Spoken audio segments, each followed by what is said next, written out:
வணக்கம் நிகிதா. ஒகேனக்கல் காவிரி ஆற்றுல நீர்வரத்து தற்போது அதிகரித்து வரும் நிலையில வினாடிக்கு 78,000 கன அடியாக உயர்ந்து வருகின்றன. கேரளா மாநிலம் மற்றும் கர்நாடகா காவிரி நீர்பிடிப்பு பகுதிகளில் ஆங்காங்கே பலத்த மழை பெய்து வருவதன் காரணமாக கர்நாடகா மாநிலத்தில் உள்ள கபினி மற்றும் கிருஷ்ணராஜ சாகர் ஆகிய இரு அணைகளுக்கும் நீர்வரத்து மீண்டும் அதிகரிக்க தொடங்கியுள்ளது. இதனால கர்நாடகா அணைகளிலிருந்து தமிழகத்திற்கு உபரி நீரானது அதிகப்படியாக வெளியேற்றப்பட்ட ஒரு நிலையில நேற்று மாலை நேரத்தில் வினாடிக்கு 75,000 கன அடி உபரி நீர் வெளியேற்றப்பட்டன. மேலும் இந்த உபரி நீர் வெளியேற்றம் என்பது மேலும் அதிகரித்து வினாடிக்கு 95,000 கன அடியாக அதிகரிக்கப்பட்டுள்ளன.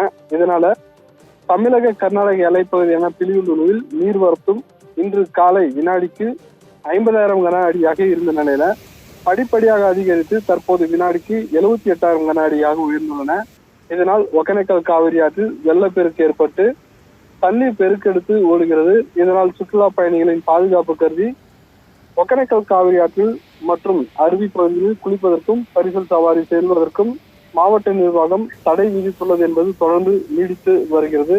மேலும் கேரளா மற்றும் கர்நாடகா மாநிலங்களில் ஆங்காங்கே பெய்து வரும் கனமழை காரணமாக தமிழகத்திற்கு வரக்கூடிய நீர்வரத்து மேலும் அதிகரிக்க வரும் என எதிர்பார்க்கப்படுகிறது.